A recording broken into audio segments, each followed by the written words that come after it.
A few big games for the SEC, of course, this past weekend, and somehow nobody comes out looking real great. The Michael Welch Podcast next. All my blessings, all my blessings, all my blessings, all my blessings, all my blessings, all my blessings, all my blessings, all my blessings. I need my blessings every penny. Daily counting every single one, I'm seeing plenty. Level up and watch that beat it turn into a Bentley. See I'm stunning, so I'm all I'm thinking, please don't. Heading into the Texas-Georgia game, 7 total turnovers and less than 550 yards of combined offense was not exactly what I think anyone had on their mind. But man, Georgia came out early, 17-0 at the end of the first, and 23-0 heading into the half before Texas was able to put a couple scores on the touchdown in the third quarter. And Texas just couldn't get anything going in the fourth as Georgia kind of bled the clock out there. Time of possession ends up about even in this ball game. But man, the Georgia Bulldogs absolutely got after the offensive line of the Texas Longhorns. Now, of course, even as these schedules for everyone seem to get a little bit more difficult with the incorporation of better teams into the Big Ten and the SEC, it seems like now the unbalanced schedules are still coming up as more or less cupcakes in one way or another.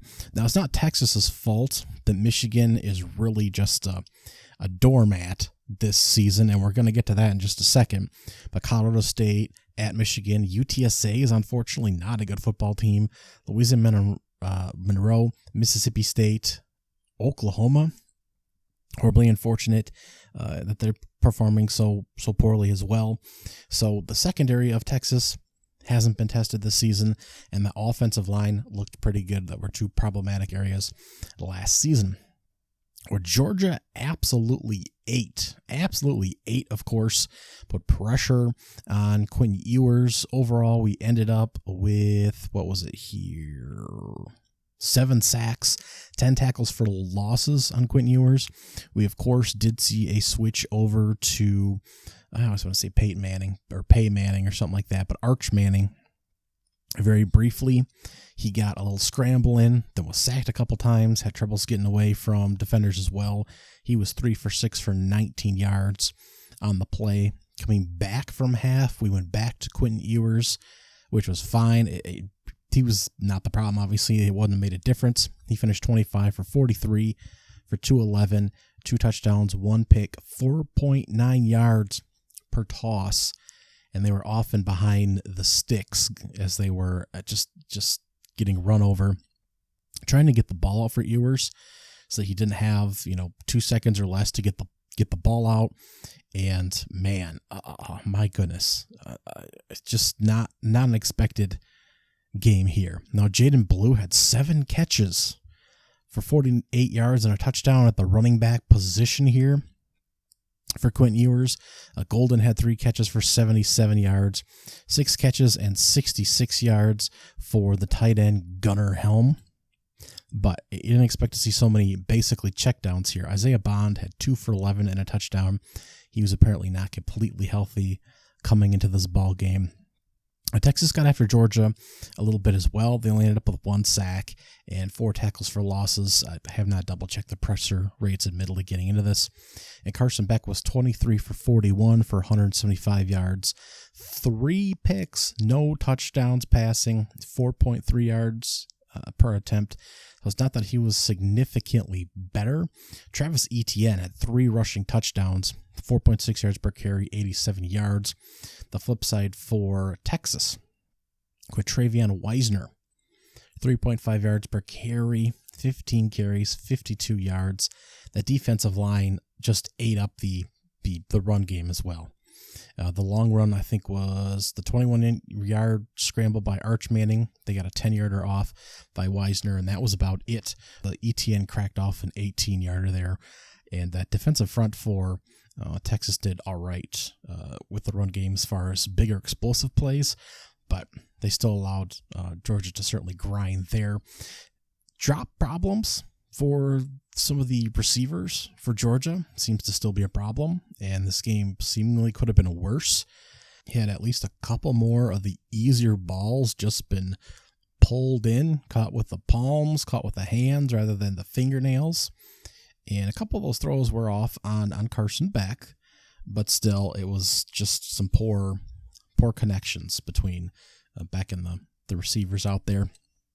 Still, not a perfect game by Georgia by any stretch.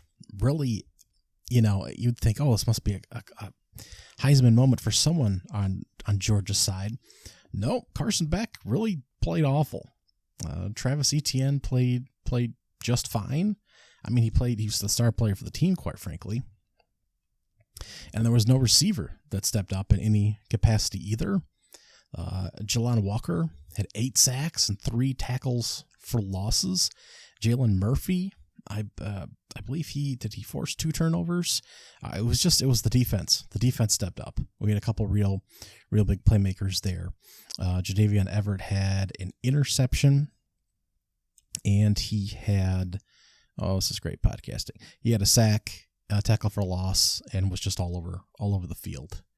So it was just a real mess for Texas. It's too bad the offense just sputtered so much, especially at home. We thought they were maybe, at least I thought, and especially discussions with Elliot that we'd had on here, that Texas, Oregon, Ohio State were maybe just a cut above a few of these other teams, like a half step. But Georgia certainly brought this down to earth by going to Austin and getting this big win here. Texas, again, the secondary was not the problem. They kind of rebuilt that group. The offensive line having so many troubles was a little bit surprising. Georgia's dominant defensive front coming in. We knew the starters were pretty good, but depth was probably going to be an issue. Again, that Alabama loss. Alabama came out early, and then Georgia was able to surge in the second half.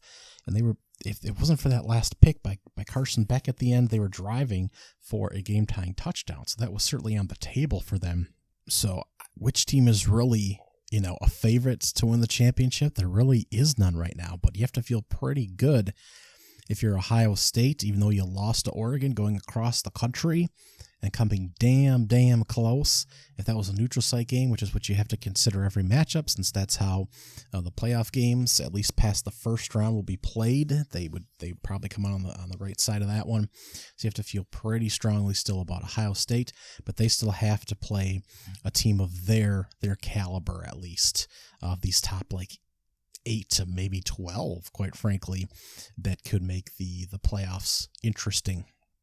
But in this battle, Texas down, and in this particular point, you have to go, Georgia can certainly win the championship. I mean, we already knew that, but they're clearly at least a step above Texas at this particular point to get smashed like that, and Texas to not have an opportunity to come back. They, of course, set themselves up for a big touchdown off one of those turnovers.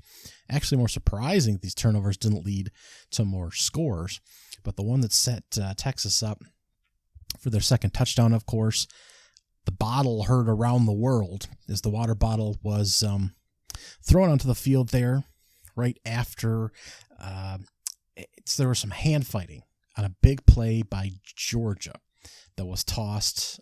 A cornerback and wide receiver were hand fighting on a big play, and a pass interference was thrown on Texas. And on the result of that play was Texas picking it off, running it all the way back inside the 10, I believe it was.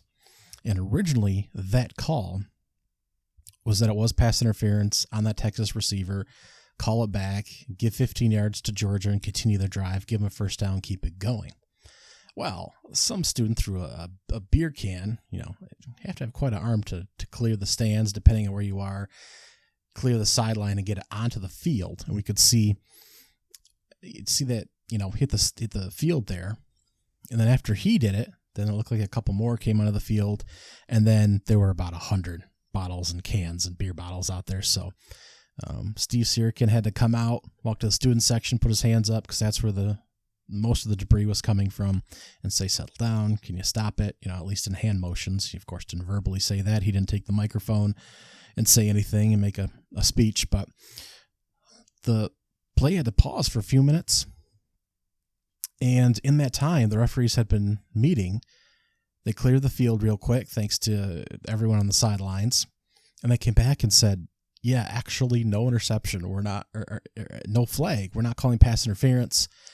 Basically, neutral hand fighting there. And so in that case, the interception is going to stand. Texas gets the ball, and the crowd goes wild. Even, Kirk Herbstreit on the call is going, wow, was that, did those bottles and that time allow the officials to make the call and change the call there? Because technically it's a non-reviewable play. I lose track. I try to keep track. I don't know what the hell is reviewable and not reviewable, and some things should be, and everything should be, quite frankly. But, sometimes I remember maybe it was an NFL game a few years back where they couldn't tell if a game actually cleared the upright, like the main pole actually went over the imaginary line above the flag to score a game-winning field goal or not, but they counted it, and it seemingly looked not good from video replay, but you can't review it. You can't review what could be a game-winning field goal. How asinine is that? But anyways, moving along. So the thought process, I think, is that since it was a non-reviewable play, it would have been a flag, first down for Georgia. Next play, clock starts, and perhaps, that's kind of it. You don't have an opportunity for the officials don't have an opportunity to kind of, they got 40 seconds for the next play. They don't have an opportunity to kind of change their minds and not call it, basically.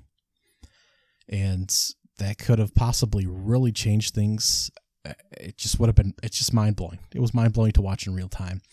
The clip will be going around. But if you see the live watch of it, I've never seen anything like that, where a possible water bottle really started with one that paused the game, could have completely changed the game and completely changed a major call and really set up Texas for a big opportunity. It's a 15-yard, it changes from an interception that puts Texas inside the 10 to a Georgia Bulldog 15 yards, continue the drive, keep on marching towards the score on their end. That's a completely huge swing. At that time, it was 23-8.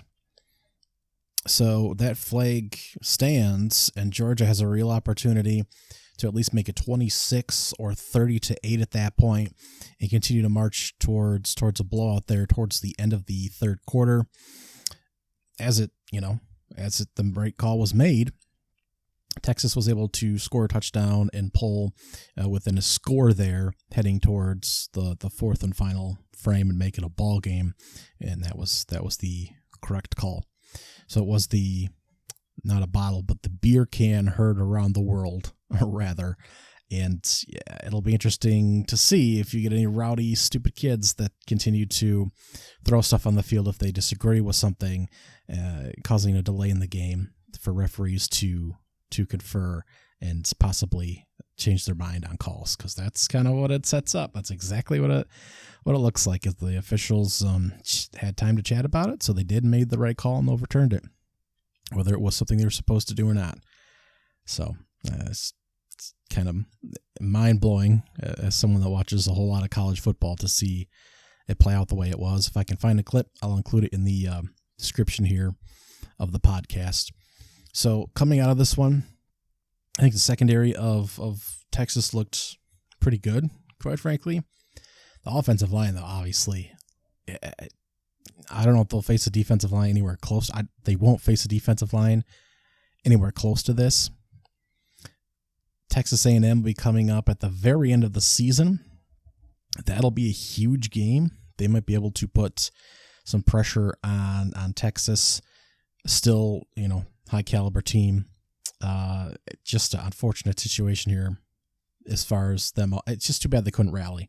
You just didn't get a whole lot of this game when the offensive line failed so horrifically, and the receiving skill position guys just didn't quite have it. But it looked like a Georgia defense of old, and I think they've had some guys banged up, and they were just ready to play this football game. Georgia on the other side, they've looked the best they have all season, certainly on the defensive end, but we know the offense is still lacking in some areas coming out of this one. Other big scores for the weekend. Miami survived Louisville 52-41. This has obviously been Mario Cristobal has been stacking recruiting classes here, a big recruiting effort. But still, it's Cam Ward, who hasn't always looked great at Washington State. Can't say I watched a lot of him at Incarnate Word. But he's grown, obviously. He's improved. He looks good in this system. He had 4 touchdowns, 319 yards, 21 for 32 in this one. And he managed to pull it out in the end. Just very evenly keeled back and forth kind of game. Tyler Shaw was 31 for 51 for 342 yards and 4 touchdowns in his own right there. But Miami, 4 of 15 on third down, 2 for 2 on fourth. Louisville, 3 for 12 on third down and 3 for 3 on fourth down. Almost 1,000, I believe, almost 1,000 yards in this game of total offense. Very good offense, Miami. I believe the best in the country in a number of areas, and Louisville can move the ball a little bit as well. They have probably the most talented they've had back there in several seasons. He just hasn't been healthy anywhere he's been previously. And Miami's defense rides the struggle bus. It's not one of these lockdown groups. This is not a team that should be in any shape or form thought to be a real, I hate to say real national championship contender at this point, but they could be upset early on in the playoff rounds, depending on how they're matched up, of course, there. To go back, I don't know, real quick here, we also had in that Texas-Georgia game, we had a billion penalties in this one as well. It's worth noting. The final tally altogether here was 15 penalties between the two teams. We also had Texas going 2 for 15 on third down and 1 for 5 on fourth down, which is part of the problem. Even though the yardage was comparable, Georgia came a little bit ahead. They just converted a little bit more. 6 for 17 on third, 1 for 2 on fourth. I mean, it was not a good offensive performance either way, but Texas couldn't convert shit for most of the game. They started 0 for 10 on third down. It was just a pathetic performance. So just noting that, it's a better offensive output for both teams in Miami and Louisville there. The other high caliber game in the SEC was Alabama at Tennessee. 24-17, the home team makes a stand. Alabama drops into the teens in the rankings here. I'll hit the AP poll in just a minute. Jalen Monroe, touchdown, couple picks, ran for 42, threw for 239, 24-45 passing. That freshman there, Ryan Williams, 8 catches for 73 yards and a touchdown. He missed a huge key block here late in this game. Alabama had to complete fourth and really long later in this game, inside their own territory, just to try and keep a drive alive, to try and tie this game up. All he had to do was kind of leak out, hit I think it was a safety, maybe it was the corner, get a big block, and then the running back was going to leak out, catch a pass, and had plenty of room to run. Instead, he just does nothing. He runs like he's going to catch the ball, and instead this defensive back runs unimpeded and tackles the running back like 6 yards off the line of scrimmage on like a 4th and 18 or whatever it is. Just stupid. Like, I don't know what they tell those guys in the huddle. Like, yeah, you're the block that makes this play work. Like, you're talking like 3 people here. Quarterback, running back, wide receiver, and the other guys, this is the play. And then, freshman or not, he just whiffs on it. And so the Crimson Tide turn this over in their own territory late. Tennessee, I believe, kicks a field goal at that point to extend their lead to a full 7 and win this 24-17. So he's got some work to do, but they had an opportunity in this one. But that was just a key play that probably won't get talked about on a number of programs, but he just really messed that up late in this one. Again, the offensive just looked like ass sometimes. Alabama's defense has had some struggles. They did have 3 sacks in this one, 4 tackles for loss, which is not particularly impressive. Tennessee had 3 sacks and 9 tackles for loss on their side of things. We did have Nico 14 for 27 for 194, a touchdown and a pick. Not very good there. Dylan Sampson, though. They've really had to rely on him recently.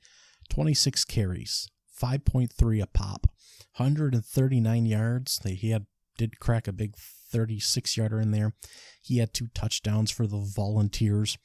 Overall, they were 6 for 14 on third down with 414 yards, but they also had 3 turnovers and 11 penalties. Not so great there.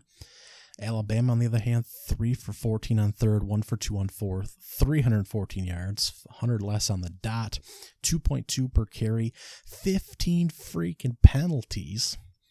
If Saban was on the sideline there, his hair would be on fire, and they had 2 turnovers of their own. Just not efficient offense on that side for Alabama.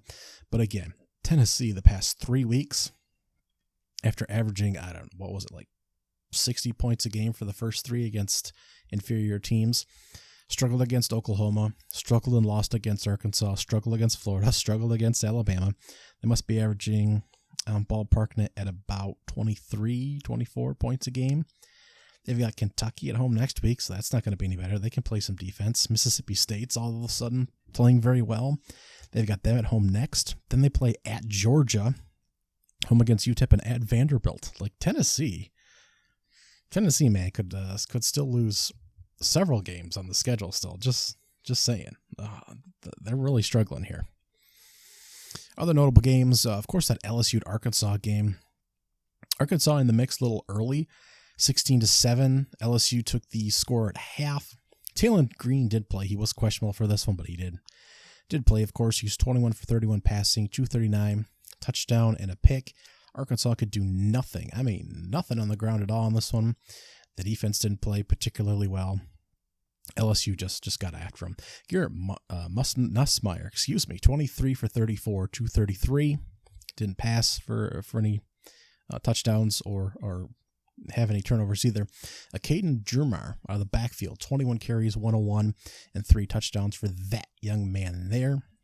Lacey had him out of 6 grabs for 49 yards. He had the game winner last week against Ole Miss and 7 catches for 86 yards. This was a possible look ahead, possible letdown after the big overtime win against Ole Miss last week, where Lacey grabbed the game-winning touchdown in overtime there, and they managed to get just a big win here. Nussmeier, not a Heisman candidate by any means, but 18 touchdowns, 6 picks, 2,222 yards, 82.5 QB rating, which, hell, I don't even know what that means half the time, but it's currently tied or in 12th in the country right now.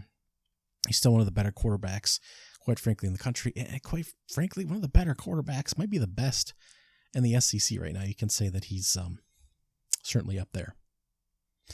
Iowa State had to survive UCF 38-35, number 9 Iowa State there.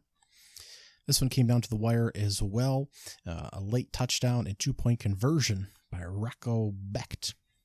20 for 46, 274, a touchdown, 2 picks for him, but 97 yards on the ground and a couple touchdowns, and again, that key 2-point conversion for the sophomore who's playing quite well.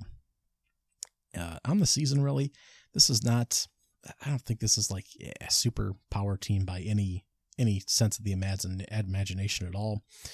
Again, struggled with UCF in this one. Ja'Cory Brown was 8 for 20 for 62 yards and 2 picks, and they were in the mix in this game. Now, Harvey did have 196 yards on the ground and 2 touchdowns. Ja'Cory Brown, the quarterback, had 154 yards and 2 touchdowns, but the running back had 196 yards and 2 touchdowns as well. Overall, they did post up just under 400 yards on the ground, but that was a total offense, 416 to 530 for the Iowa Hawkeyes, who also went 3 for 3 on 4th down.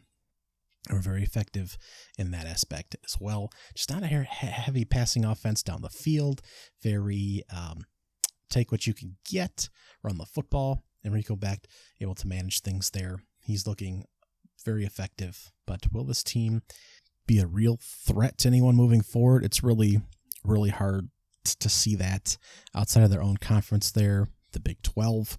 Speaking of their 2 main opponents there, Kansas State was able to beat up on West Virginia 45-18. A good game there. Avery Johnson was actually able to throw for 3 touchdowns in this one, 18 for 29 for 298. DJ Gideons was able to rush for a couple touchdowns as well, but the ground game really wasn't able to get much going in this one. For the Volunteers, Garrett Green ran for 89 yards, passed for 85, touchdown and a pick. Nico Marigoli also got in the game as well for a couple of throws, but Kansas State able to stay 3-1 in the Big 12 Conference, while BYU stayed undefeated 38-35 on Friday over Oklahoma State. Of course, I told you, the Cowboys coming out of the bye, able to get some traction there against the Cougars. They did get the ball into Kevin Ollie's hands. He went for over 100 yards and 2 touchdowns, going back to what made them so successful in the past. They played a number of quarterbacks in this one, but they're going to have an opportunity to still win some games moving forward here. And BYU was just able to kind of do some BYU things. They didn't look too particularly impressive, I didn't think. LJ Martin had 120 yards, 6 yards per tote, and a couple of touchdowns as well. But again, just not a super awesome looking team for the most part from what I could tell. Oklahoma State did run for 7.3 yards per carry, while BYU ran for 7.1, but we kind of expect that against what Oklahoma State has shown us so far this season. 5 turnovers between the two teams here. Oklahoma State was 9 for 13 on third down, 2 for 2 on fourth. BYU was 5 for 5 on third down and 2 for 2 on fourth down. So a lot of offense and not a whole lot of stops in this one. Moving along, Oregon coming off a short week, a big win against Ohio State, flying across 2 time zones, playing Purdue, no problem, 35-0, beat them, on to the next. We did have Clemson playing what looks to be a decent Virginia team. Doesn't matter. They continue a long streak of wins against them. 48-31. Cade Klubnik starting to look like a real boy now. 23 for 35 for 308, 3 touchdowns and a pick. Scooby-Doo's for about 29 yards accredited as well. Mifta, 2 touchdowns in this one and 78 yards as well. And just another good performance, 4 sacks, 6 tackles for losses for Clemson in this one. Cavaliers are not a lost cause by any stretch. They have I think a decent quarterback there in Anthony Cavaladera. He is a sophomore at this point. He's, nothing's ever really expected from Virginia. I believe they're already over their over-under for wins on the season, so that's exciting.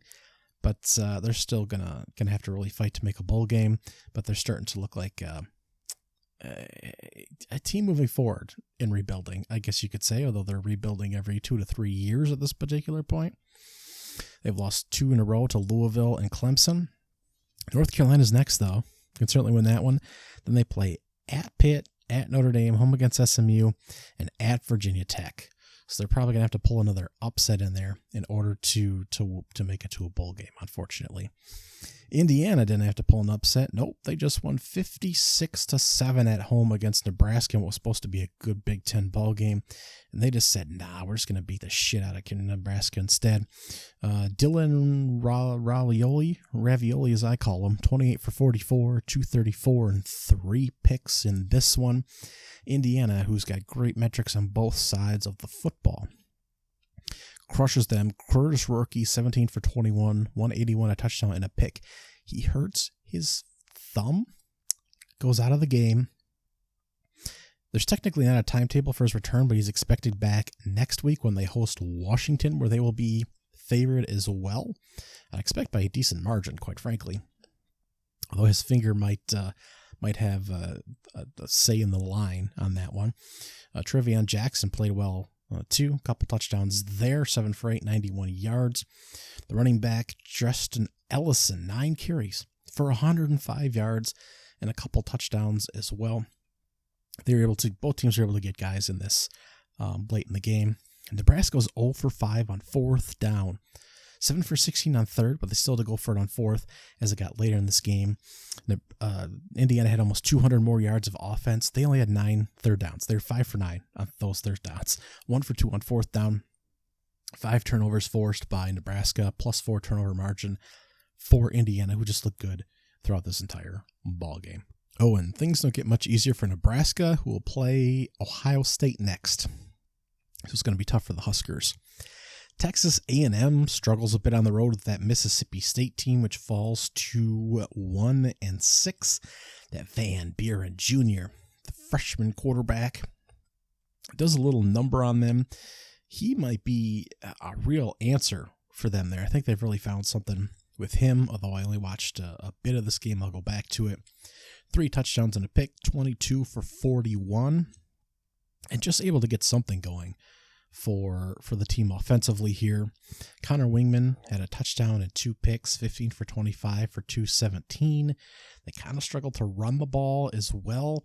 I was all ready for this team to be smashing squads and look like, you know, a high ceiling team.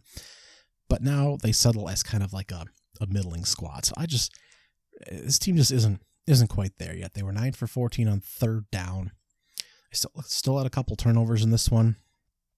Mississippi State actually outgained them, but they were 5 for 16 on third and 3 for 7 on fourth down. They went for 7 fourth down attempts in this ball game, had a turnover, and Texas A&M just manages to come out on top in this one. Notre Dame has few problems with Georgia Tech, 31-13. They get the jump early and are able to knock them out there. Riley Leonard is 20 for 29 passing this for 203 yards. Just does a good job.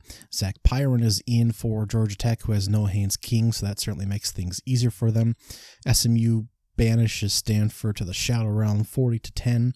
Missouri, who is just not very good, but they beat Auburn 21-17. They stay at 6-1 overall.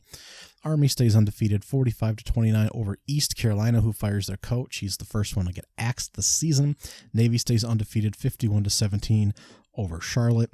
And Illinois wins 21-7 over a putrid, god-awful Michigan team who allows Tuttle to put the ball in the air 32 times, and they manage a measly, well, I guess they put up 322 yards, actually in more than Illinois. But man, they look pathetic. 3 turnovers overall, 3 yards per carry. 6.5 per pass. This was just an ugly, shitty Michigan team. This was just a bad team. Other notable games, we had Colorado, a big one. This team is now 4-2. They're still firmly in the mix for the conference title appearance, I guess, in the Big 12 there. They get a big one over Arizona on the road, and the Wildcats just look like crap now. They're 3-4. 34-7 was the final there, and it was Shadir Sanders, of course. 250 yards and 2 touchdowns. Is worth noting, Travis Hunter sat the entire second half, I believe. Both sides of the football just sat second half period. Kind of rest up a banged up shoulder there. And I don't, as far as the hunt for the Heisman goes, resting a half may affect his chances, maybe not. I don't really know. But Arizona, Fifta was 16 for 26, 138 touchdown and a pick, and he's just looking very grounded now. McMillan had 5 catches for 38 yards. He really needs to be the offense if they're going to try and win ball games. Tulane is now 3-0 in the American, 5-2 overall. They beat Rice 24-10, a nice win for them. In that ball game, we had Kansas, only its second win of the season, 42-14. Jaden Daniels had 3 touchdowns passing in this one, as he, that's probably one of the close to the career high in touchdowns for him. He doesn't do a whole lot of that. Devin Neal, 17 carries for 108 and 2 touchdowns as well. He's the most reliable player on that team by a mile. Texas Tech, we knew the defense was bad when they gave up 50 points to Abilene Christie early, but 59-35 loss to a bad Baylor team at home was not necessarily on the docket. USC lost at Maryland 29-28. They have a losing record now, a losing record of 3-4, while Maryland moves to 4-3. Billy Edwards, 38 for 50 for 373 yards, 2 touchdowns and a pick. Looks like a pretty good quarterback they have there, quite frankly. Caden Prater had 9 catches for 111 yards for the Terps. On the other side, Miller Moss also threw it exactly 50 times, completed 34 for 333, 3 touchdowns, and an interception. They just need to play better. Pretty much everywhere else is the main problem there. Maryland was 2 for 13 on third down, 3 for 6 on fourth. They had more turnovers, 2 of them. Still managed to come away in this ball game. I think that's about it on the slate. James Madison loses its second game. They are now 5-2 with the team that beat them. Georgia Southern, 28-14 was the final, but Georgia Southern is 3-0 in the conference, and James Madison is now 1-2. That's the Sun Belt. Michigan State got a big win over Iowa, 32-20. That just means that they might make a bowl game now. Memphis wins 52-44 in a shootout over North Texas. They had a chance to score a touchdown here late, and it was picked off, but still came right down to it. Chandler Morris had 445 yards passing, 61 attempts in this one. Vanderbilt is all of a sudden in a close one with Ball State early in this game. Ball frickin' State, and pulls away 24-14. Pavia is arguably one of the better, might be in the conversation for best quarterback in the SEC as well. But 17 for 31 in this one for 271 and a touchdown just was not super great. And again, Ball State's not one of the premier programs there in the MAC conference. He did scramble for a touchdown, put a touchdown in on the ground, 80-something yards, but that was not super great. UNLV 4-0 in the conference, 6-1 overall, won 33-25 over Oregon State as they keep winning. Utah falls to 4-3. 13-7 was the final there against TCU. And Florida is now 4-3. They won 48-20 over Kentucky, who falls to 3-4 overall. But both of those schools are not looking super great. I'll be back, of course, with the watch guide for this week in the not too distant future, and a few thoughts on the NBA season, which kicks off this Tuesday with a nice doubleheader. That'll be over on TNT with the new look New York Knicks playing at the Boston Celtics with no Kristaps Porzingis as he's healing up from his leg injuries. And then it'll be the new look Minnesota Timberwolves playing at the Los Angeles Lakers, presumably with Bronny and Bron James at least getting a look there together in the opener with new coach JJ Redick. So I'll chat with you very shortly. Thanks for listening to the Michael Walsh Podcast. Bye-bye. All my blessings, all my blessings. All my blessings, all my blessings, all my blessings, all my blessings, all my blessings, all my blessings. I need my blessings every penny. Daily counting every single one, I'm seeing plenty. Level up and watch that beater turn into a Bentley. See, I'm stunning, so I'm all I'm thinking, please don't tell me.